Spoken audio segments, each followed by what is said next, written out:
கர்த்தருடைய பரிசுத்த நாமத்துக்கு மகிமை உண்டாகட்டும். கர்த்தராகிய இயேசு கிறிஸ்து நல்லவர், அவருடைய பரிசுத்த நாமம் என்றென்றைக்கு மகிமைப்படுவதாக. கர்த்தரை துதியுங்கள், அவர் நல்லவர், அவருடைய கிருபை என்றும் உள்ளது. ஆமென். அவருடைய கிருபை என்றென்றைக்கும் தலைமுறைக்கும் உள்ளது. ஒரு வேத பகுதியை வாசித்து நாம் தேவ நாமத்தை மகிமைப்படுத்த போகிறோம். ஆதியாகமத்தின் புத்தகம் 15வது அதிகாரம் 1வது வசனத்தை வாசிக்கலாம். ஆதியாகமம் 15:1 வாசிக்க பார்க்கலாம். இந்த காரியங்கள் நடந்த பின்பு கர்த்தருடைய வார்த்தை ஆபிராமுக்கு தரிசனத்திலே உண்டாகி அவர் ஆபிராமே நீ பயப்படாதே நான் உனக்கு கேடகமும் உனக்கு மகா பெரிய பலனுமாய் இருக்கிறேன் என்றார். நான் உனக்கு மகா பெரிய பலனுமாய் இருக்கிறேன் என்றார். ஆமென் சொல்லுங்க பார்க்கலாம். ஆண்டவராகிய தேவன் ஆபிரகாமோடு கூட ஒரு மகிமையான வாக்குத்தத்தங்களை கொடுப்பதை நாம் இங்கே பார்க்கிறோம். என்ன பார்க்கிறோன்னு சொன்னா, நீ பயப்படாத, நான் உனக்கு எப்படி இருக்கிறேன், கேடகமும் உனக்கு மகா பெரிய பலனுமா இருக்கிறேன். பலன் இதத்துல பலன் அப்படின்னாக்கா இது பெலன் அல்ல, பலன். அதாவது சொல்லப்போனால் இந்த இடத்துல பார்த்தா கிஃப்ட். எப்படிப்பட்ட கிஃப்ட்னு சொன்னாக்கா, ஓ ஆபிரகாம், டோன்ட் பி அஃப்ரைட், நீ பயந்து கொண்டே இருக்காத, பயப்படாத. நான் உனக்கு என்ன பண்ண, உனக்கு I am your shield and exceeding, and I am your shield and your exceeding great reward. இந்த இடத்துல பார்த்தீங்கன்னாக்கா ரொம்ப ஆண்டவர் சூப்பராக வர்ணித்து ஆண்டவருடைய அந்த நாமத்தை மகிமைப்படுத்துகிறது பார்க்கிறோம். எப்படி சொல்றாருனாக்கா, யுவர் எக்ஸீடிங் கிரேட் ரிவார்டு. இந்த இடத்துல பலன். ஆமென் சொல்லுங்க பார்க்கலாம். எப்படி சொல்றாரு, பலன். கவனிக்கணும், கர்த்தருடைய பரிசுத்த நாமம் மகிமைப்படுவதாக. நல்லா கொஞ்சம் கூர்ந்து கவனிங்க, ரொம்ப முக்கியமான சத்தியம். இப்போ ஆண்டவர் நமக்கு என்ன சொல்றாருன்னா, இந்த இடத்துல பயப்படாதே அப்படின்னு சொல்றாரு. நம்மை தேவனையும் மனிதனையும் விட்டு பிரித்த ஒரு பயங்கரம் என்ன அப்படின்னு சொன்னா, மனிதனுக்குள் இருக்கக்கூடிய பயம். ஆமெனா. ஏதேன் தோட்டத்தில் நான் பயந்து ஓடி ஒளிந்து கொண்டேன், நான் நிர்வாணியாக இருப்பதினால் பயந்து ஓடி ஒளிந்து கொண்டேன் என்று சொல்லி அங்கே மனிதன் தேவனை விட்டு பிரிந்து விட்டான். அப்போ ஆண்டவராகிய தேவன் இந்த இடத்துல ஆபிரகாமுக்கு சொல்ற ஒரு காரியம் என்னன்னா, நீ பயப்படாத, நான் உனக்கு கேடகமாக இருக்கிறேன். அது மட்டுமல்ல, உனக்கு மகா பெரிய பலனுமா இருக்கிறேன். பலன் என்று சொன்னால் கிஃப்ட். நான் உனக்கு எல்லாத்தையும் நான் உனக்கு கொடுக்குறேன் அப்படின்னு சொல்லி இப்போ ஆண்டவர் இந்த இடத்துல நமக்கு வாக்குத்தத்தம் கொடுத்திருக்கிறார். அதே ஆண்டவர் இன்னைக்கு நம்மோடு பேசுகிறார். ஆமென். நம்ம சில சூழ்நிலைகளில் நமக்கு பயம் நம்மை சூழ்ந்து கொள்ளும். அது எந்த விதத்தில்னாலும் வரும். அந்த பயந்து பார்த்தீங்கன்னாக்கா, நம்முடைய மாம்சீகத்தில் நம்ம வாழ்ந்து கொண்டிருக்கிறதுனால, நம்முடைய சுயபலம் நம்ம சார்ந்திருக்கிற வேலையில் நமக்கு பயம் நம்மளை சூழ்ந்து கொள்ளும். ஆனால் இப்போ ஆண்டவர் இப்போ சொல்றாரு, நீ இனிமே பயப்பட தேவையில்லை. ஆமேனா. எத்தனை சந்தோஷம். எந்த சூழ்நிலையில் என்ன பிரச்சனை வந்தாலும் எதை குறித்தோ நீ பயப்பட தேவையில்லை. காரணம் என்னன்னா, நான் உனக்கு கேடகமாக இருக்கிறேன். கேடகனா என்ன சொல்லுங்க பார்க்கலாம். கேடகனா என்ன? கேடகத்தை எங்கே யூஸ் பண்ணுவாங்க? யுத்த காலத்தில், போர்க்களத்தில் கேடகம் என்பது மிக முக்கியமான ஒன்று. கேடகத்தை எந்த கையில் பிடிச்சிருப்பாங்க அப்படின்னா, எந்த கையில் பிடிச்சிருப்பாங்க? மேக்சிமம் இடது கையில் பிடிச்சிக்கணும். கேடகம் என்பது என்னன்னா, எதிரிக்கிட்டிருந்து வரக்கூடிய ஆயுதங்களிலிருந்து நம்மை தடுத்து பாதுகாக்கிற ஒரு மகா உன்னதமான ஒரு பொருள் தான் கேடகம். இப்போ ஆண்டவர் இந்த இடத்துல நமக்கு இங்கே ஆபிரகாமோடு கர்த்தர் பேசுகிறார். இன்றைக்கு நம்மோடு பேசுகிறார். நான் உனக்கு கேடகம். அப்போனா ஆபிரகாம் இப்போ எங்கே இருக்கிறாரு? யுத்த காலத்தில் இருக்கிறார்னு அர்த்தம். இது ஆவிக்குரிய யுத்த காலம். ஏனென்றால் நம்முடைய எதிராளியாகிய பிசாசானவன் யாரை விழுங்கலாமோ என்று கர்ஜிக்கிற சிங்கம் போல சுற்றி திரிகிறான். ஆமேனா. அப்போ ஆண்டவராகிய தேவன் இங்கே ஆபிரகாமுக்கு தரிசனமாகி, நீ ஒன்னியும் பயப்படாத, பிசாசு எய்கிற இந்த அக்னியாஸ்திரங்கள் எல்லாவற்றையும் அவித்து போடத்தக்கதாக விசுவாசம் என்னும் கேடகமாய் நான் உனக்கு இருக்கிறேன். ஆமென். விசுவாசம் என்னும் ஒரு கேடகமாக நான் உனக்கு இருக்கிறேன். அது மட்டுமல்ல, உனக்கு மகா பெரிய பலனாய் நான் இருக்கிறேன். மகா பெரிய பலன் அப்படின்னா என்ன அர்த்தம்னா, நாம் இந்த பூமியில் நல்ல சந்தோஷமா சுகமா சமாதானமா வாழணும்னா நம்முடைய தேவைகள் இருக்கிறது. நமக்கு பலன் தேவை இருக்கிறது. எல்லாமே நமக்கு பலன் கொடுக்கக்கூடியது. நமக்கு காசு பணம் தேவை. இந்த காசு பணம் இருந்தால் மாத்திரம்தான் நம்ம ஒரு சில அத்தியாவசியமான பொருட்களை வாங்கி நம்ம சந்தோஷமாக சமாதானமாய் நம்ம என்ன பண்ண குடும்பம் நடத்த முடியும்.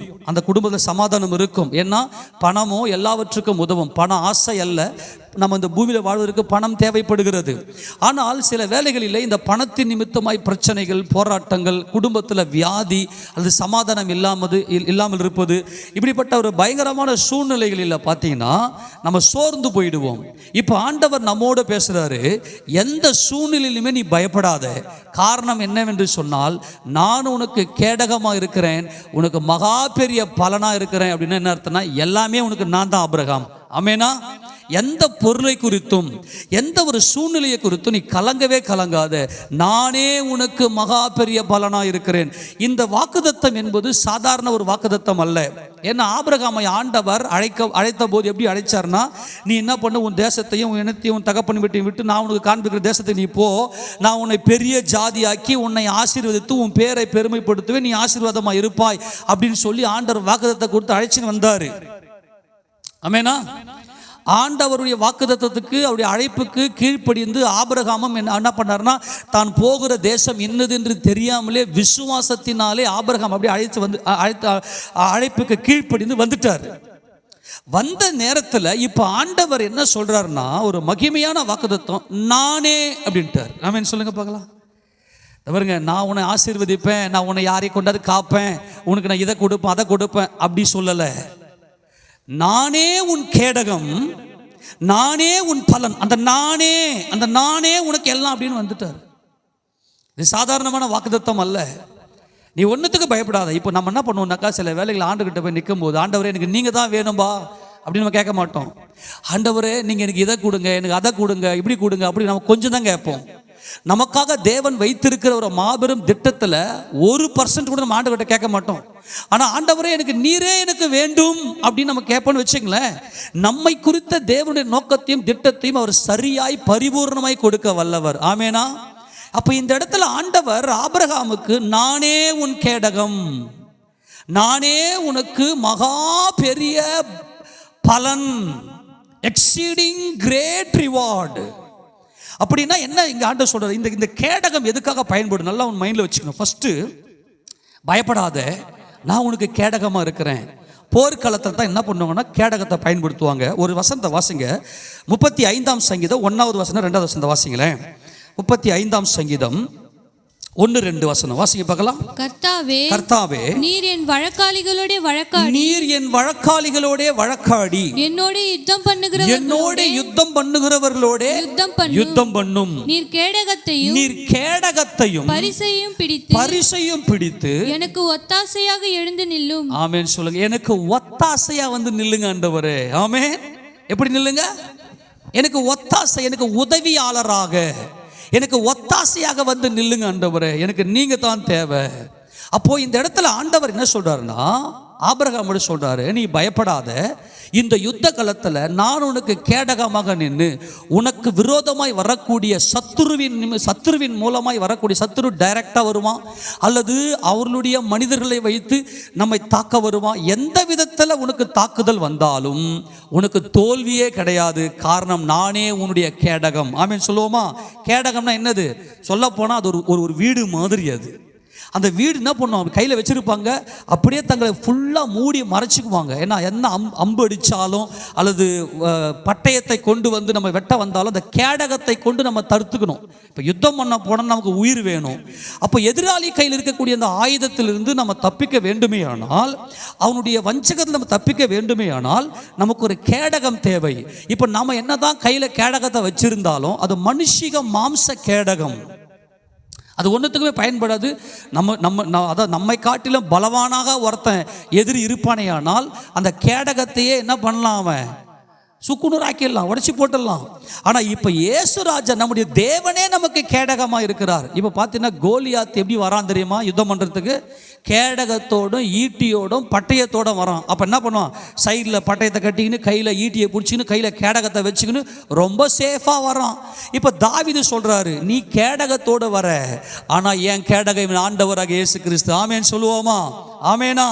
அப்போ நமக்கு என்ன தேவை அப்படின்னாக்கா, இந்த இடத்துல நமக்கு ரொம்ப முக்கியமாக மூலியமாய் ஆண்டவர் நம்மோடு சொல்றது ஒரு காரியம் என்னன்னா, எந்த ஒரு காரியத்தை குறித்து பயப்படாத, நான் உனக்கு எந்த ஒரு சேதமும் வராதபடிக்கு நான் உனக்கு கேடகமாக இருப்பேன்.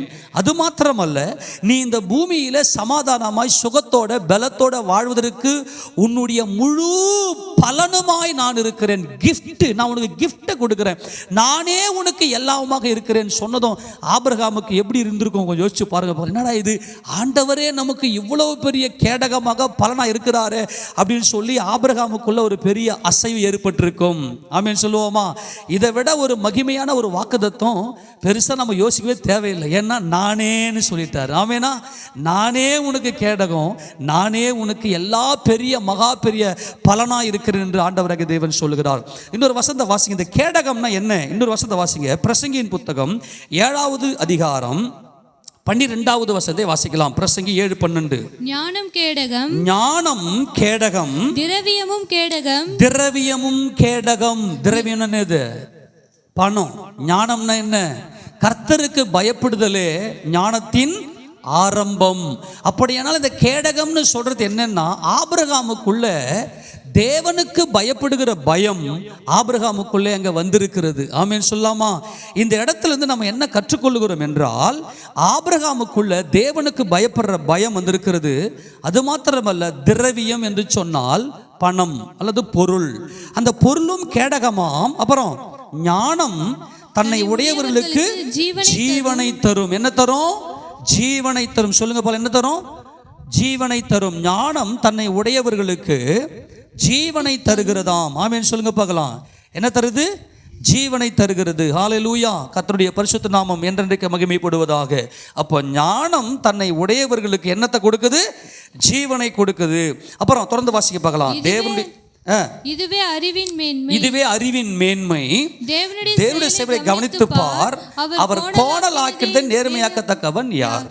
அப்ப அவர் கையை வச்சுட்டாருனாக்கா யாராலுமே திருப்ப முடியாது.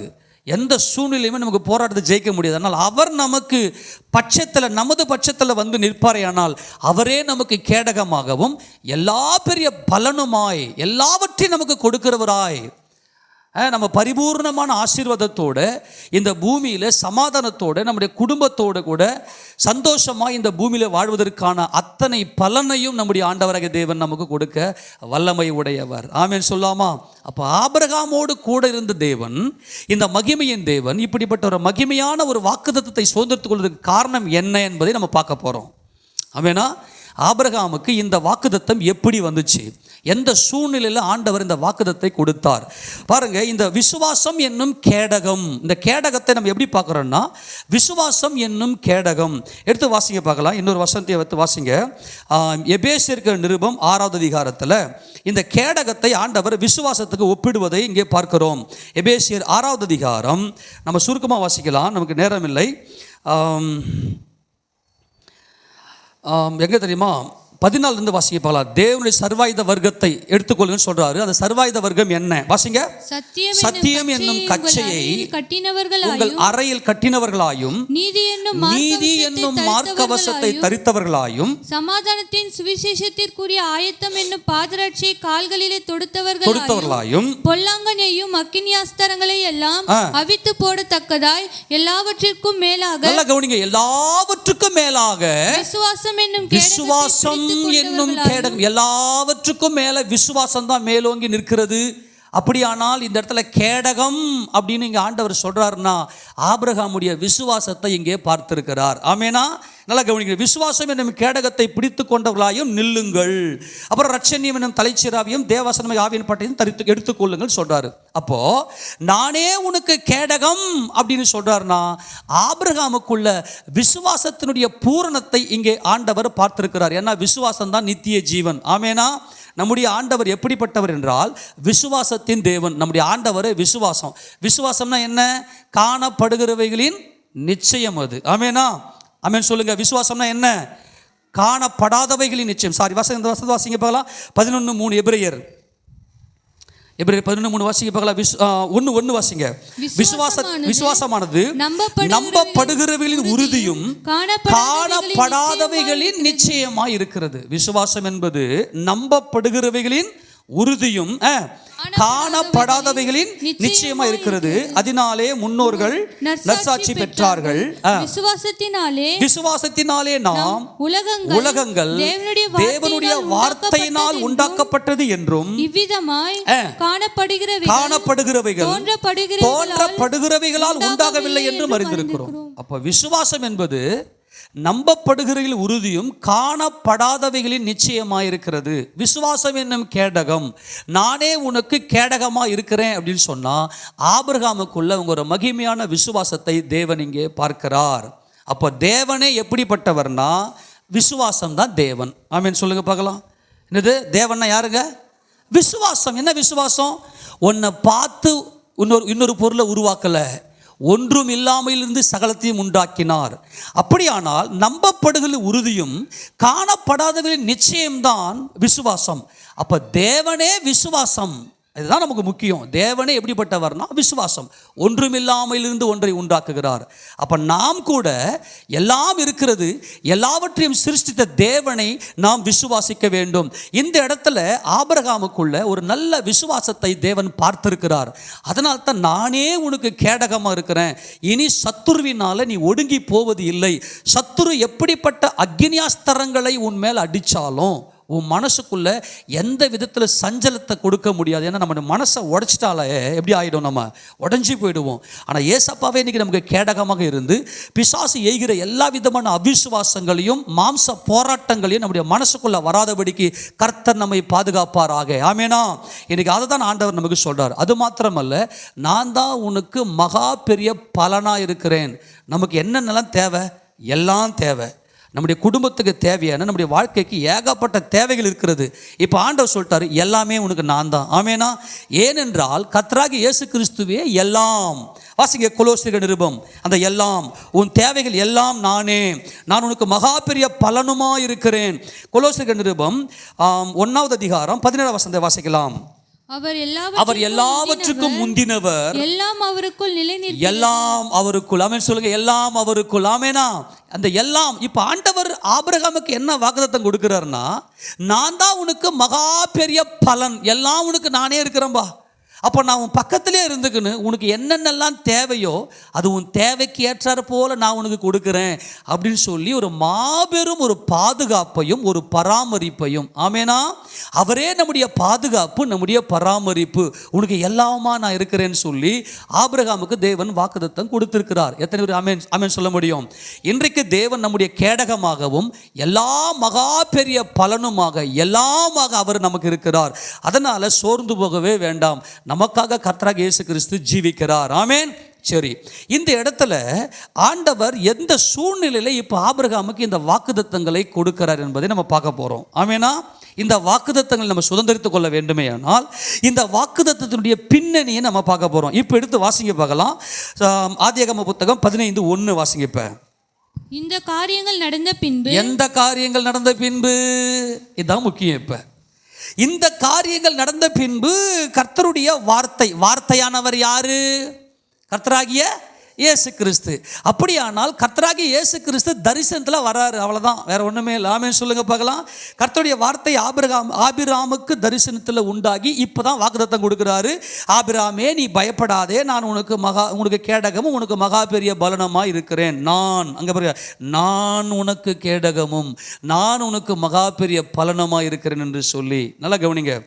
அதுக்கு மேல் அதிகாரத்தை நம்ம பார்க்கணும். 14ஆம் அதிகாரத்தில் என்ன நடக்குதுன்னா, 13ஆம் அதிகாரத்தில் தேவன் ஆபிரகாமை அழைத்த போது ஆபிரகாமுடைய கூட வந்த லோத்தையும் தேவன் ஆசீர்வதித்திருந்தார். ஆபிரகாமுடைய மந்தை மேய்ப்பருக்கும் லோத்துடைய மந்தை மேய்ப்பருக்கும் வாக்குவாதம் ஏற்பட்டதுனால ஆபிரகாம் சொன்னார், எப்பா நீங்கள் நானும் சகோதரர்கள், நமக்குள்ள வாக்குவாதம் வேண்டாம். ஏன்னா உண்மையான தேவ ஸ்நேகம், தேவனுடைய அன்பு ஒரு மனிதனுக்குள்ள இருக்கும். என்னால் வாக்குவாதமே இருக்காது, அங்கே சண்டையே இருக்காது, சமாதானம் மட்டும்தான் இருக்கும். ஆக அங்கே வாக்குவாதம் வந்தபோது ஆபிரகாம் சொல்லிட்டாரு, நீ வலது பக்கம் போனால் நான் இடது பக்கம் போகிறேன், நீ சூஸ் பண்ணி நீ எங்கே போறிய போயிடு லோத்தே அப்படின்னு சொன்னது. லோத்துக்கு எப்படிப்பட்ட கண்ணோ தெரியல. அவர் சோதோம் கோமோரோவுக்கு நேராக கூடாரம் போட்டு அங்கே போய் வாசம் பண்ணி விட்டார். சோதோம் கொமோரா வந்து பயங்கரமான செழிப்பு. தேவன் இல்லாமல் ஒரு செழிப்பு இருக்குமே ஆனால் அது நம்ம பாவத்துக்குள்ளே தள்ளிடும். அப்போ சோதோம் கொமோராவில் இருந்த பெரிய பாவம் என்ன பாவம்னா செழிப்பு, ஆகார திரட்சி, நல்ல ஆகாரம். ஏன்னா அங்கே யோர்தான் நதிக்கு பக்கத்திலே அவங்க இந்த சோதோம் கொமோரா இருக்கிறது. யோர்தான் நதி ஒரு நல்ல நன்னீர் நதி. அது அங்கிருந்து வரக்கூடிய தண்ணீரை கொண்டு நல்ல விளைச்சி நல்ல ஆகார திரட்சினால் இருந்ததுனால நல்லா சாப்பிட்டாவே கொழுப்பு கொஞ்சம் அதிகமாகவே ஆகிடும் இல்லையா? ரொம்ப பாவம் அங்கே பெருகிடுச்சு. எங்கே வந்து செழிப்பு இருக்கும் அங்கே பாவமும் இருக்கும். அது ரொம்ப கொஞ்சம் கவனமாக இருக்க வேண்டும். அப்போ என்ன நடந்துச்சுனாக்கா, இவர்கள் என்ன செய்தார்கள் என்றால் அந்த சோதோம் கொமோராவில் ஒரு பயங்கரமான பாவம், அங்கே வந்து சுய புணர்ச்சி, ஆண் புணர்ச்சி, இப்படிப்பட்ட ஒரு தேவன் அருவருக்கிற பாவம் எல்லாம் அங்கே இருந்துச்சு. ஆனால் இந்த சோதோம் கொமோராவின் ராஜாவை பார்த்தீங்கன்னா 14ஆம் அதிகாரம் 1ஆம் வசனத்தை வாசிக்க பார்க்கலாம். அப்போ தான் நமக்கு புரியும். வாசிக்க பார்க்கலாம்.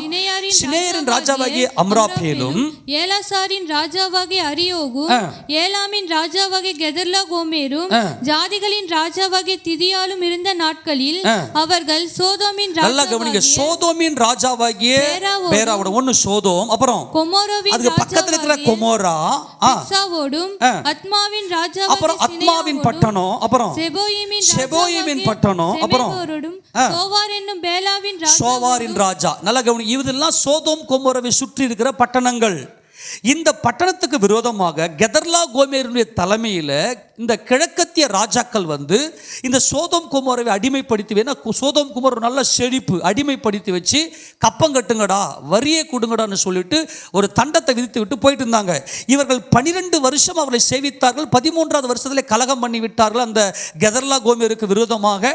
14வது வருஷத்தில் அவர்கள் கெதர்லா கோமேர் ஒரு பெரிய படையை எடுத்துக்கொண்டு வந்து சோதோம் கொமோராவையும் அங்கிருந்த ராஜாக்கள், அங்கிருந்த ஜனங்களையும், அங்கிருந்த பட்டணத்தில் இருந்த எல்லா பொருள்களையும் சிறைபிடித்து கொண்டு போனார்கள். அப்படி சிறைபிடித்து கொண்டு போகும்போது லோத்தையும் சிறைபிடித்து கொண்டு போய்விட்டார்கள். ஆமெனா? ஒருத்தன் ஓடி வந்து ஆபிரகாம் கிட்ட சொல்றான், ஆபிரகாமே இந்த மாதிரி லோத்தை வந்து சிறைபிடித்துன்னு போயிட்டாங்க. நமக்கு கொஞ்சம் சுருக்கமாக வாசிக்க போகிறோம். 11 வாசிக்கலாம். 11.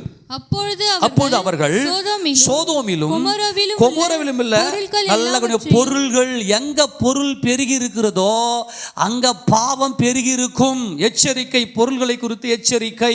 ஆனால் தேவனே எனக்கு எல்லாமாக இருந்தால் என் தேவைகளை பூரணமாய் சந்திக்க அவர் வல்லமை உடையவர். ஆமென். அவரே எனக்கு கேடகமாய் இருக்கிறார். அவரே எனக்கு பொருள், அவரே எனக்கு ஜீவன், அவரே எனக்கு ஞானம். ஆமென் சொல்லாமா? இப்போ தொடர்ந்து வாசிக்கலாம்.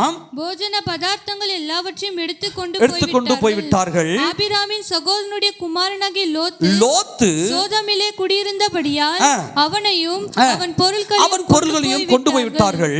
தப்பியோடின ஒருவன் எபிரனாகிய ஆபிராமிடத்தில் வந்து அதை அறிவித்தான். ஆபிராம் தன்னோட உடன்படிக்கை செய்திருந்த மனிதராகிய எஸ்கோலுக்கும் ஆனேருக்கும் சகோதரனாகிய மம்ரே என்னும் எமோரனுடைய சமபூமியிலே அப்பொழுது குடியிருந்தான். தன் சகோதரன் சிறையாக கொண்டு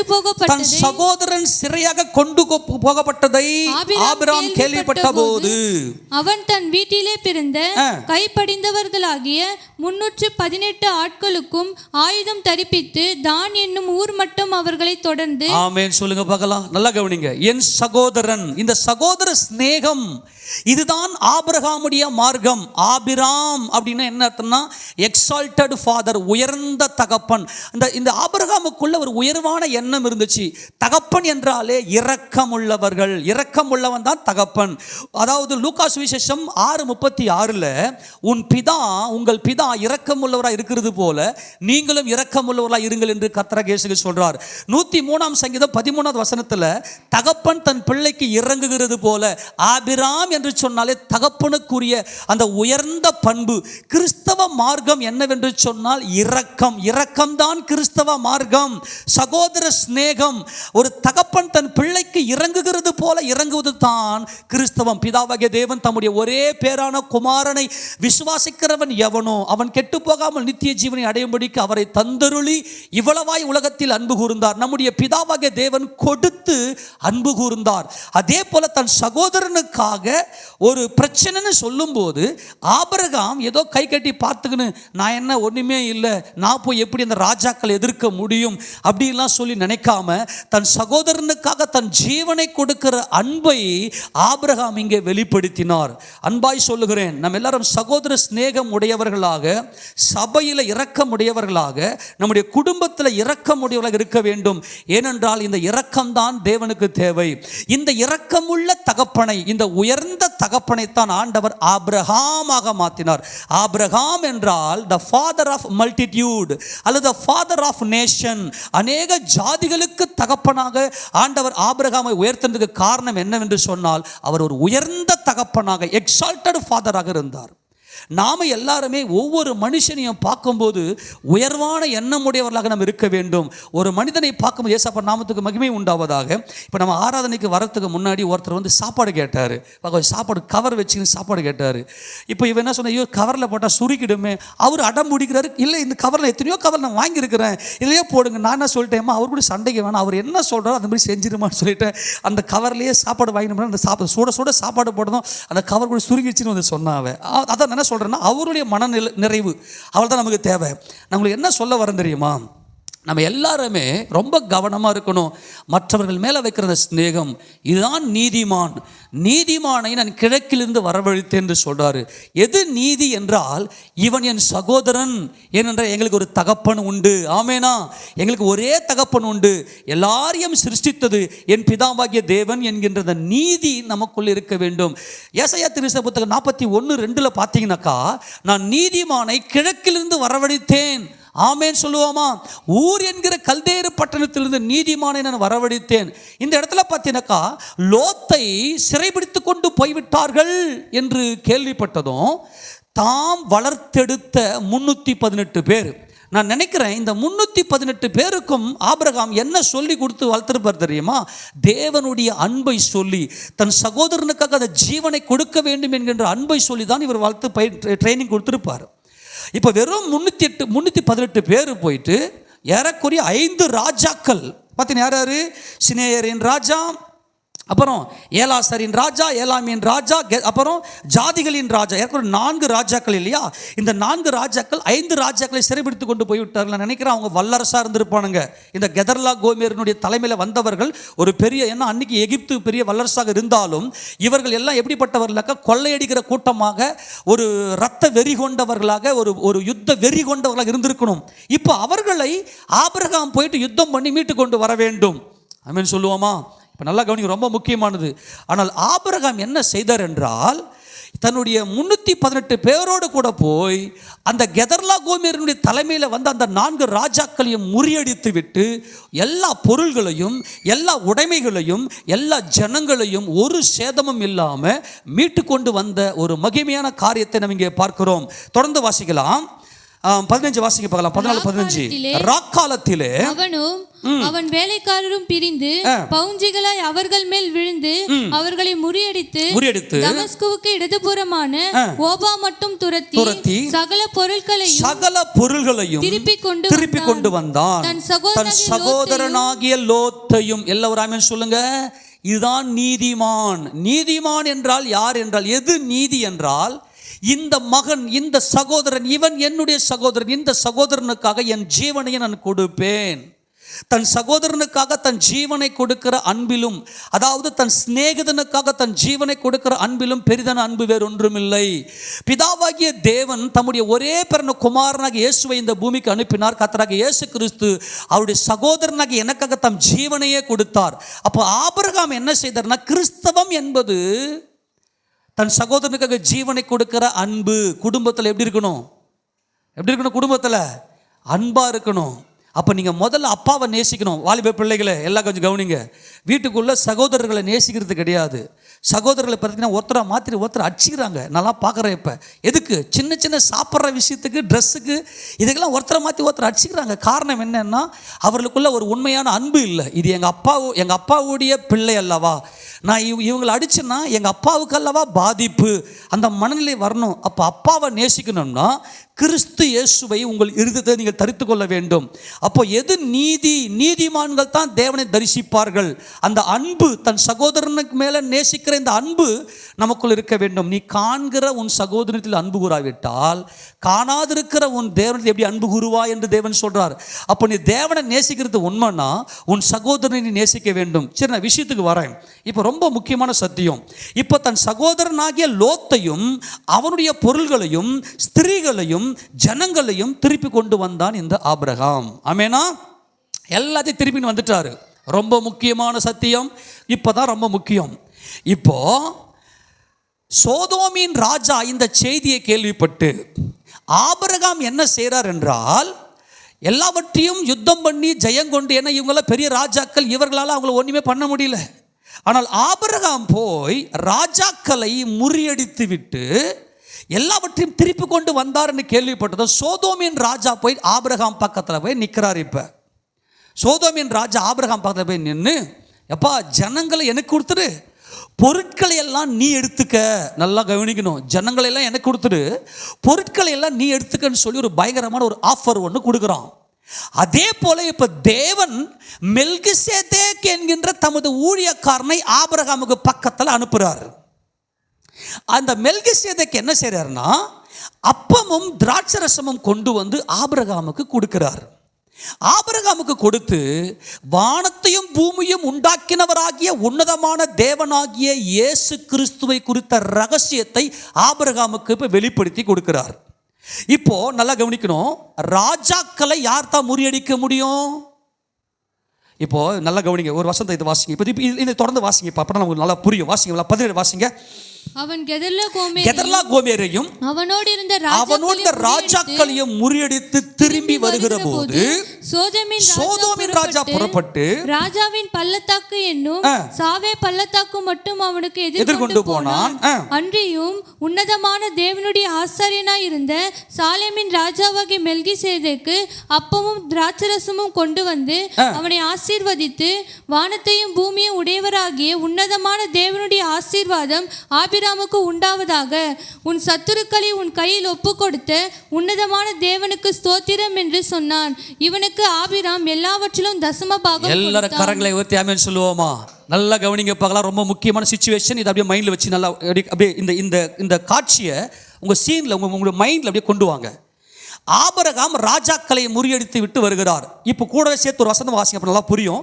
எபிரேயர் 7:1 எபிரேயர் 7:1 வேகமாக எடுத்து வாசிக்க பார்க்கலாம். இந்த மெல்கிசேதேக்கு சாலேமின் ராஜாவும் 7:1 அதானே வாசி. இந்த மெல்கிசேதேக்கு சாலேமின் ராஜாவும் உன்னதமான தேவனுடைய ஆசாரியனுமாய் இருந்தான். ராஜாக்களை முறியடித்து வந்த ஆபிரகாமுக்கு இவன் எதிர்கொண்டு போய். ஆமென். போதுமா? சரி, ராஜாக்களை யார் தான் முறியடிக்க முடியும்? ராஜாக்கள் தான் முறியடிக்க முடியும். அப்போ இப்போ ஆபிரகாம் முறியடித்து வந்திருக்கிறான். இப்போ ஆபிரகாம் யார்? இப்போ ராஜா. ஆமெனா? அதனால தான் இந்த இடத்துல சொல்லப்படும் ராஜாக்களை முறியடித்து வந்த ஆபிரகாம் இப்போ எப்படி இருக்கிறாரு? ராஜாவா நிற்கிறாரு.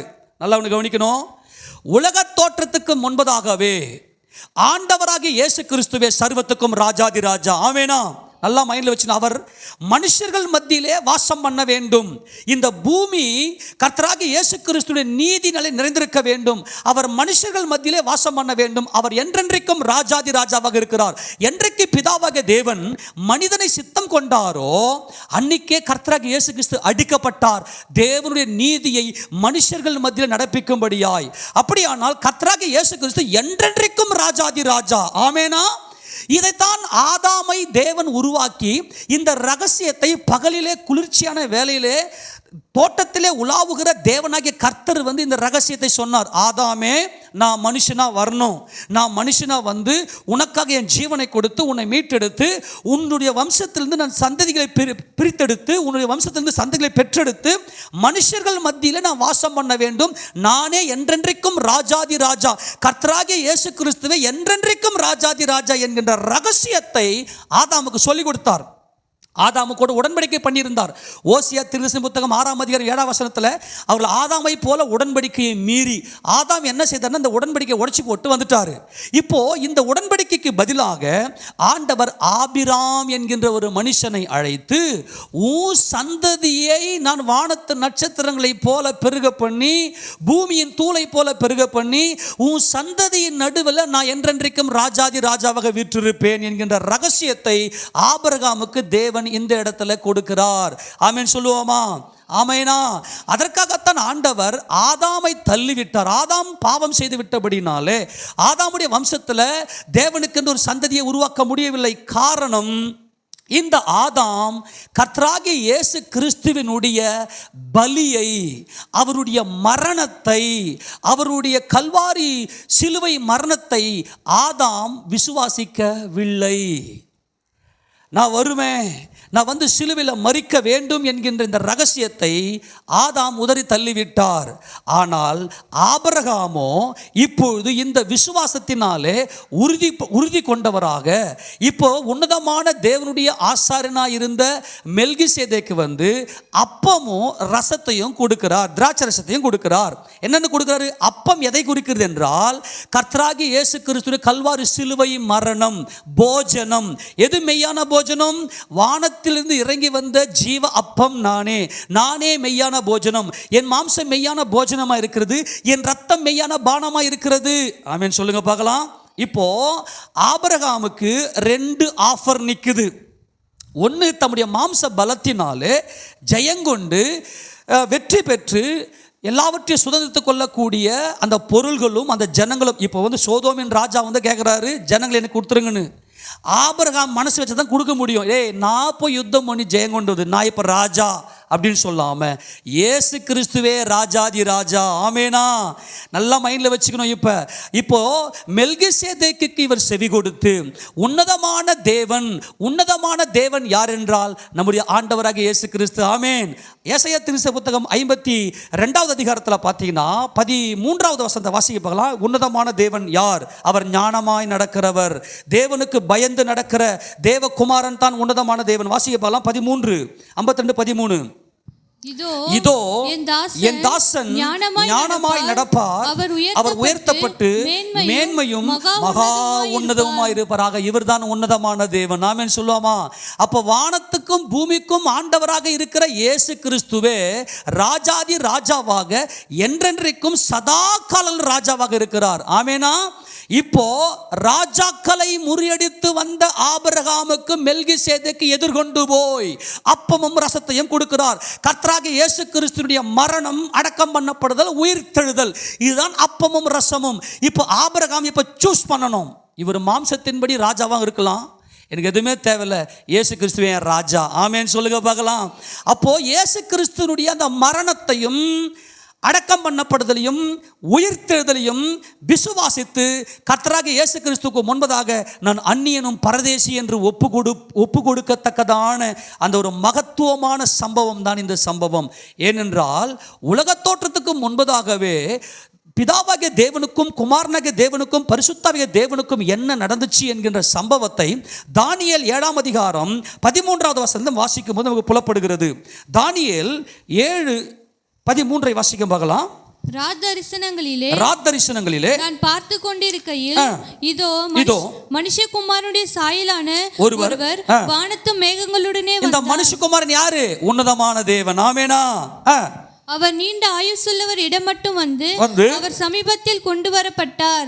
சகல ஜனங்களும் ஜாதியாரும் பாஷைக்காரரும் அவரையே சேவிக்கும்படி அவருக்கு கர்த்தத்துவமும் மகிமையும் ராஜரிகமும் கொடுக்கப்பட்டது. அவருடைய கர்த்தத்துவம் நல்ல மைண்ட்ல வச்சுக்கணும். அவருடைய கர்த்தத்துவம் நீங்காத கர்த்தத்துவம், அவருடைய ராஜ்யம் அழியாததுமாய் இருக்கும். அவருடைய கர்த்தத்துவம் நீங்காத நித்திய கர்த்தத்துவம். அது வாசி நல்ல அவருடைய கர்த்தத்துவம் நீங்காத நித்திய கர்த்தத்துவமும் அவருடைய ராஜ்யம் அழியாததுமாய் இருக்கும். ஆமென் சொல்லுங்க. என்னன்னைக்குமே யார் தான் ராஜா? இயேசு ராஜாவே ராஜா. ஆமென் சொல்லுங்க. யார்தா ராஜா? இயேசு கிறிஸ்துவே ராஜா. ஆக இந்த இடத்துல உன்னதமான தேவனாகிய கர்த்தராகிய இயேசு கிறிஸ்துவே ஊழியக்காரனாகிய மெல்கிசேதேக்கு வந்து இயேசு கிறிஸ்துவே ராஜாதி ராஜான்னு சொல்லி அவர் மாம்சத்தில் வந்து மரிக்க வேண்டும் என்கிற ரகசியத்தை சொன்னதும் ஆபிரகாம் அப்படியே சரண்டர் ஆயிட்டாரு. இப்போ அந்த அந்த சோதோமின் ராஜா வந்து ஜனங்களை நீங்க வச்சு பொருளை நீங்க வச்சுங்க, ஜனங்களை எனக்கு கொடுத்துருங்க அப்படின்னு சொன்னதும் ஆபிரகாம் சொல்றாரு, பொருட்கள் இருந்தால் நான் ராஜாவாயிடுவேன், ஜனங்கள் இருந்தாலும் ராஜாவாயிடுவேன், எந்த பொருளும் வேணாம், எந்த ஜனமும் வேணாம், உன்னுடைய பாதரட்சியினுடைய ஒரு வார சரட்டை கூட எனக்கு தேவையில்லடா, எனக்கு வானத்தை பூமியும் உடையவராகிய உன்னதமான தேவனாகிய இயேசு கிறிஸ்துவின் மேல் நான் சாட்சியாக சொல்கிறேன்னு சொல்லிட்டு அந்த பொருட்களை எல்லாம் அப்படியே திருப்பி கொடுத்துட்டார். ஒரு ஆமென் சொல்லுங்க பார்க்கலாம். அப்போ இந்த இடத்துல என்ன பண்ணுறாருனாக்கா, ஆபிரகாம் தேவாதி தேவனாகிய கர்த்தராகிய இயேசு கிறிஸ்து இந்த மரணத்தை விசுவாசித்தார். ஆமென் சொல்லுங்க. அப்பமும் ரசமும் வாங்கினாரு அப்படின்னு என்ன அர்த்தம்னாக்கா, இப்போ நம்ம ஒவ்வொரு நாளும் சபையில் அப்பமும் திராட்சை ரசமும் வார வாரம் ஏசப்பாவுடைய மரணத்தையும் அவருடைய அடக்கம் பண்ணப்படுதலையும் அவருடைய உயிர்த்ததையும் நினைவு கூர்ந்து நாம் செயல்படுகிறோமே, இதுதான் ஆபிரகாமுடைய விசுவாசம். ஆமெனா. அப்போ ஆண்டவராகிய தேவன் ஆபிரகாமுடைய சந்ததியிலே வந்து அவர் நானே பிறந்து ஒரு மகிமையின் சந்ததியை நான் உருவாக்குவேன் என்று சொல்லி ஆபிரகாமுக்கு இப்போ வாக்குத்தத்தத்தை கொடுக்கிறார். இந்த காரியங்கள் நடந்துச்சு. இப்போ நான் சொல்கிறேன், நல்லா கவனித்துக் கொள்ளுங்க. நம்முடைய மாம்சத்தின்படி நம்ம எவ்வளவு சம்பாதித்தாலும், நம்முடைய மாம்சத்தின்படி எவ்வளவு படித்தாலும், எவ்வளவு படிப்பு இருந்தாலும், எவ்வளவு ஜனங்க இருந்தாலும் அது மேலே நம்முடைய கண்ணு வேணாம். நம்முடைய ஆண்டவருக்கு இயேசு கிறிஸ்து கல்வாரி சிலுவை மரணத்தின் மேலேயே நமக்கு கண் இருக்கணும். ஆமெனா. அவரையே நம்ம நோக்கி பார்க்கணும். இதுதான் ஆபிரகாமுடைய விசுவாசம். ஆபிரகாமுடைய விசுவாசம் எப்படிப்பட்டது என்பதை சரியாக எழுதுகிறார் அப்போஸ்தலனாகிய பவுல். வாசிக்கும் போல ரோமர் நிருபம் 4வது அதிகாரம். ரோமர் நிருபம் 4வது அதிகாரம் அதுல 16ஆம் வசனம் வாசிங்க பார்க்கலாம், வேகமா வாசிங்க. ஆதலால் சுதந்திரமானது கிருபையினால் உண்டாயிராதபடிக்கு அது விசுவாசம். நல்லா கவனிங்க, நல்லா வாசிங்க. சுதந்திரமானது கிருபையினால் உண்டாகிறதா இருக்கும்படிக்கு அது விசுவாசத்தினாலே வருகிறது. நியாயப்பிரமாணத்தை சார்ந்தவர்களாகிய சந்ததியாருக்கு மாத்திரமல்ல, நாம் எல்லாருக்கும் தகப்பனாகிய ஆபிரகாமுடைய விசுவாசத்தை சார்ந்தவர்களான எல்லா சந்ததியாருக்கும் அந்த வாக்குத்தத்தம் நிச்சயமா இருக்கும்படிக்கு அப்படி வருகிறது. ஆமென் சொல்லுங்க பார்க்கலாம். நியாயப்பிரமாணத்தையும் விருத்த சேதனத்தையும் இங்க எக்ஸ்பிளைன் பண்ணின்னு இருக்கிறாரு. ஆபிரகாமுடைய விசுவாசம் எது என்றால் அப்பமும் திராட்சரசமும். கர்த்தராகிய இயேசு கிறிஸ்து மரிக்க வேண்டும், தேவாதி தேவன் இந்த பூமியில மனிதனாக வந்து மரிக்க வேண்டும் என்கின்ற அந்த ஒரு சுவிசேஷத்துக்கு அவர் கீழ்ப்படிந்ததினாலே, எனக்கு நான் ராஜா கிடையாது, நான் அந்நியனும் பரதேசியமா இருக்கிறேன் என்று சொல்லி தேவனுக்கு முன்பாக தம்மை அர்ப்பணித்தபடினாலே இப்ப இயேசு ராஜா பார்த்தாரு, மனதுருகினாரு, இவன் எப்படிப்பட்ட இரக்கம் உள்ளவராக இருக்கிறார் இந்த ஆபிரகாம்னு சொல்லி ஆபிரகாமுக்கு வாக்குத்தத்தம் கொடுக்கிறார். ஆபிரகாமே, நீ ஒன்னையும் பயப்படாத, இப்ப நீ உன்னுடைய மாம்சத்தை பலியாக்கினபடினாலே, என்னுடைய மரணம் அடக்கம் பண்ணப்படுதல் உயிர்த்ததை நீ விசுவாசித்தபடினாலே நான் உனக்கு கேடகமும் உனக்கு மகா பெரிய பலனுமா இருக்கிறேன். நானே உனக்கு எல்லா பொருளும், எல்லாம் நானே. ஆமெனா. உனக்கு உனக்கு உனக்கு உனக்கு என்னென்ன தேவை எல்லாமே நான் உன் ஜீவனிலே கலந்து விட்டேன். நான் பலமுறை சொல்லிட்டேன், கிறிஸ்தவம் என்பது டிஎன்ஏ மாற்றம், சுபாவ மாற்றம். நம்முடைய டிஎன்ஏவில் இருக்கக்கூடிய அந்த மெமரிஸ், அந்த ஆதாமுடைய ஜென்ம சுபாவமெல்லாம் அப்படியே வெளியே போயிட்டு டெலிட் ஆகிட்டு, எரேஸ் ஆகிட்டு தேவனுடைய வசனத்தில் நம்ம நிரப்பப்பட வேண்டும். அப்போதுதான் நாம் மறுரூபம் அடைந்து மகிமை அடைவோம். ஆமெனா.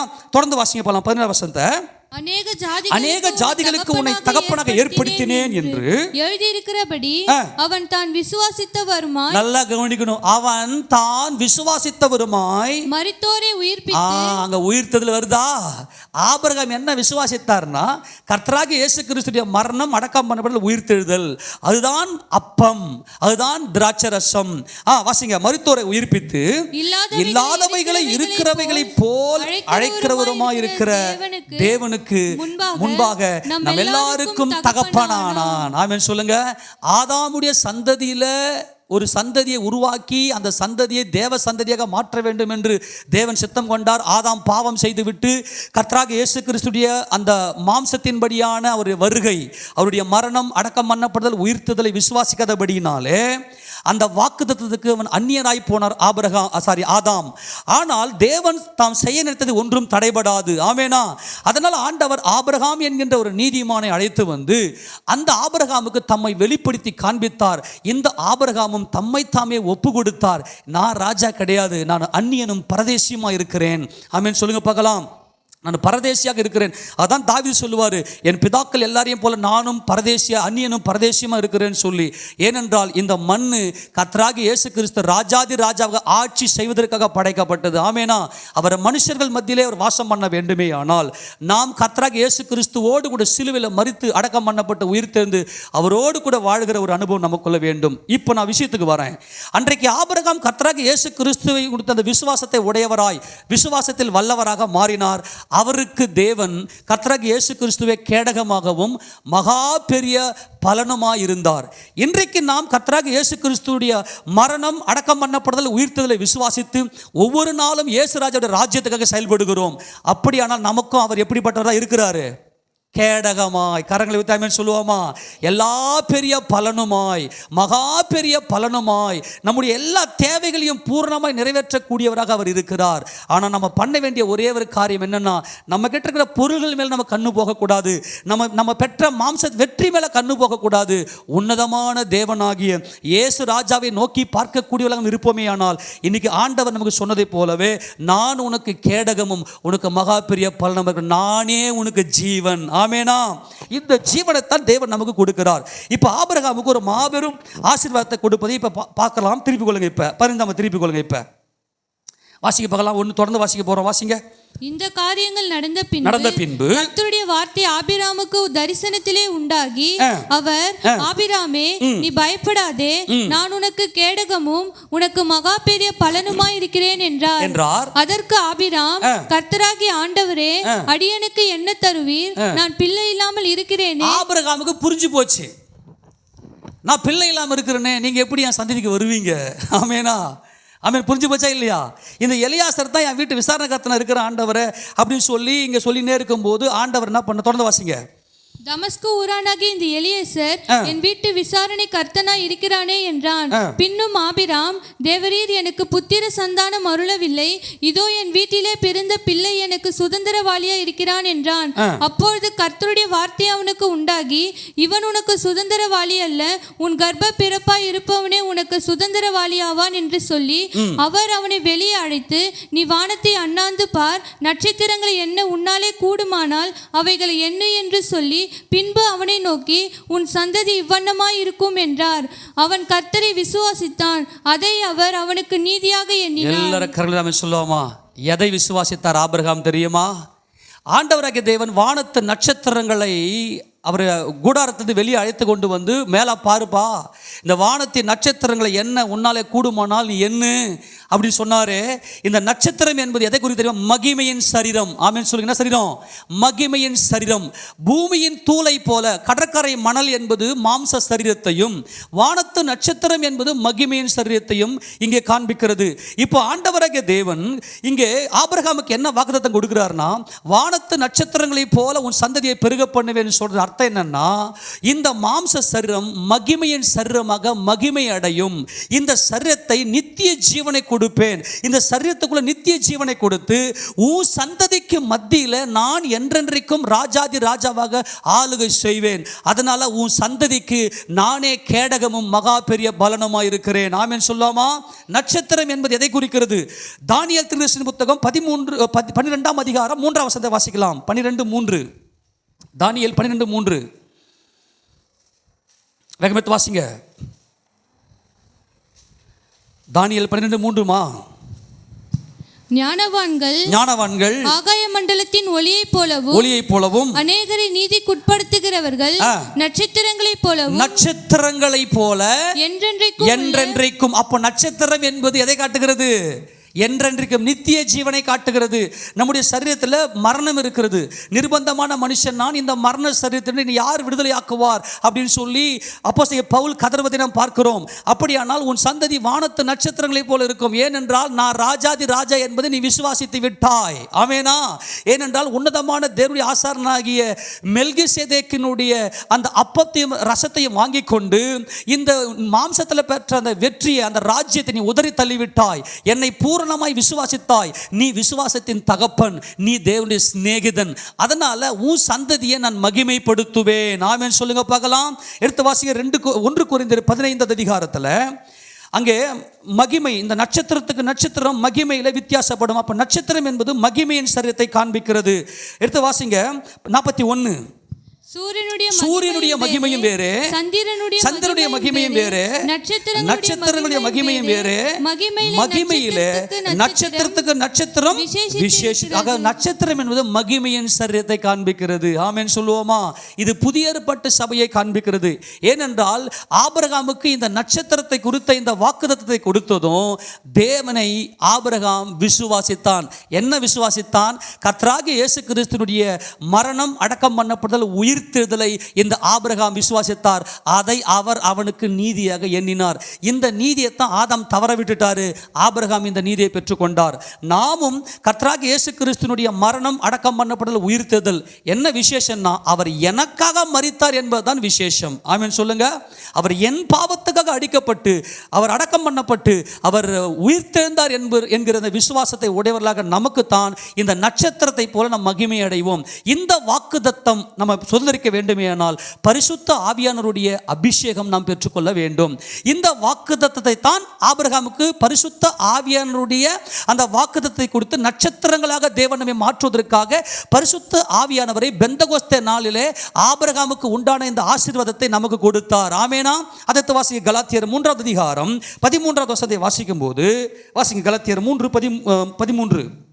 மரத்திலே தூக்கப்பட்ட எவனும் சபிக்கப்பட்டவன் என்று எழுதியிருக்கிறபடி கிறிஸ்து நமக்காக சாபமாகி நியாயப்பிரமாணத்தின் சாபத்திற்கு நம்மை நீங்களாக்கி மீட்டுக் கொண்டார். மீட்டுக் கொண்ட பிற்பாடு ஆபிரகாமுக்கு உண்டான ஆசீர்வாதம் கிறிஸ்து இயேசுவினால் புறஜாதிகளுக்கு வரும்படியாகவும் ஆவியை குறித்து சொல்லப்பட்ட வாக்குத்தத்தம். ஆமென். ஆவியை குறித்து சொல்லப்பட்ட வாக்குத்தத்தம் நாம் விசுவாசத்தினாலே பெற்றுக்கொள்ளும்படியாகவும் இப்படி ஆயிற்று. ஆமென் சொல்லுவோமா? தேவனாகிய கர்த்தர் பரிசுத்த ஆவியானவரை நமக்கு அபிஷேகத்தில் கொடுத்தபடினாலே அவர் நமக்கு கேடகமாகவும் மகா பெரிய பலனுமாகவும் இருந்து நம்மை மகிமைப்படுத்தி நட்சத்திரங்களாக ஆபிரகாமுடைய சந்ததியாக நம்மை உயர்த்துகிறார். ஏனென்றால் பரிசுத்த ஆவியானவர் நமக்குள் இருந்தால் மட்டுமே நாம் மகிமையின் சரீரத்தை பெற்றுக்கொள்ள முடியும், நாம் மகிமை அடைய முடியும். ஏனென்றால் எடுத்து வாசிங்க. ரோமர் நிருபம் 8:11 வாசிக்கலாம். ரோமர் 8:11 வாசிங்க. அன்றியும் இயேசுவை மரித்தோரிலிருந்து எழுப்பினவருடைய ஆவி. ஆமென் சொல்லுங்க. ஆமென் சொல்லுங்க. தேவனாகிய கர்த்தர் தம்முடைய குமாரனை பூரணமாய் அபிஷேகித்திருந்தார். தம்முடைய ஆவியை அளவில்லாமல் அவருக்கு கொடுத்திருந்தார். அந்த ஆவியானவர் கர்த்தராகிய இயேசு கிறிஸ்து மேலே பூர்ணமாக இருந்தபடினாலே மரித்தோரிலிருந்து உயிரோடு எழுந்தார். அன்றியும் இயேசுவை மரித்தோரிலிருந்து எழுப்பினுடைய ஆவி உங்களில் வாசமாய் இருந்தால் கிறிஸ்துவை மரித்தோரிலிருந்து எழுப்பினவர் உங்களில் வாசமாய் இருக்கிற தம்முடைய ஆவியினாலே சாவுக்கேதுவான உங்கள் சரீரங்களையும் உயிர்ப்பிப்பார். ஆமென் சொல்லுவோமா? நான் விஷயத்துக்கு வர முடிவுரைக்கு வருகிறேன். தேவனுடைய பரிசுத்த ஆவியானவர் நமக்குள்ளே இருக்கிறார், நமக்குள்ளே வாசம் பண்ணுகிறார். பரிசுத்த ஆவியானவர் தங்குகிற ஆலயமாக நம்மை தெரிந்து கொண்டு வானத்து நட்சத்திரங்களாக மகிமையின் சரீரத்தோடு நம்ம மகிமை அடைந்து நித்திய காலமாய் தேவனோடு கூட ஆளுகை செய்வது தான் இந்த கேடகமும் பலனும். ஆமென் சொல்லுவோமா? அப்படியானால் நம்முடைய மனசுக்குள்ள ஒரு பெரிய சந்தோஷத்தையும் ஒரு தெய்வீக சமாதானத்தையும் கொடுக்கிறவர் பரிசுத்த ஆவியானவர். ஆபிரகாம் எப்படி உன்னதமான தேவனை விசுவாசிக்கும் போது அவரே கேடகமாகவும் பலனமாக இருந்தாரோ, இன்றைக்கு கர்த்தராகிய இயேசு கிறிஸ்துவை விசுவாசிக்கிற நமக்கு அவரே கேடகமாகவும் பலனமாக இருக்கிறார். பரிசுத்த ஆவியானவர் நமக்குள்ளே வாசமாக இருந்து நம்முடைய இருதயம் எப்போதெல்லாம் உடைக்கப்படுகிறதோ உடைக்கப்படாதபடிக்கு கேடகமாக இருந்து நம்மை பாதுகாக்கிறார். நம்முடைய இருதயத்தை ஒரு வினாடி உடைக்க அவர் ஒருபோதும் ஒப்பு கொடுப்பதே இல்லை. ஆமெனா. நம்மளை முற்றிலுமாய் பூர்ணப்படுத்தி பூர்ண சமாதானத்தோடு நடத்துவது தான் பரிசுத்த ஆவியானவர் நமக்கு கொடுக்கிற பலம். ஆமெனா. அதனால் எப்போதுமே சந்தோஷமாக இருங்க. அவர் கேடகத்தை பிடித்து கொண்டு நமக்காக நிற்கிறார். எந்த ஒரு அக்னியாஸ்திரங்களையும் அவித்து போட்டு கர்த்தராகிய இயேசு கிறிஸ்துவின் நாமத்தில் நமக்கு ஜெயத்தை கொடுக்கிறார். நிச்சயமாக ஆபிரகாமின் சந்ததியிலாக நாம் அவரோடு கூட உயிர்த்தெழுந்து மகிமை அடைந்து உயிர்ப்பிக்கப்பட்டு, என வேதம் தெளிவாக சொல்லுது, சாவுக்கேதுவான உங்கள் சரீரம் உயிர்ப்பிக்கப்படும், அதாவது மறுரூபப்படும், மகிமை அடையும் என்கிற ஒரு மாபெரும் வாக்குத்தத்தை தேவன் நமக்கு கொடுக்கிறார். ஆமென் சொல்லுவோமா? இந்த கேடகமும் இந்த மகா பெரிய பலனும் நம்மோடு கூட இருக்கிறது. தைரியமாக இருப்போம். ஆமென் சொல்லுவோமா? எல்லாரும் முழங்கால் படியிடலாம். நம்முடைய ஆண்டவராக இயேசு கிறிஸ்து நமக்காக யாவையும் செய்து முடித்திருக்கிறார்.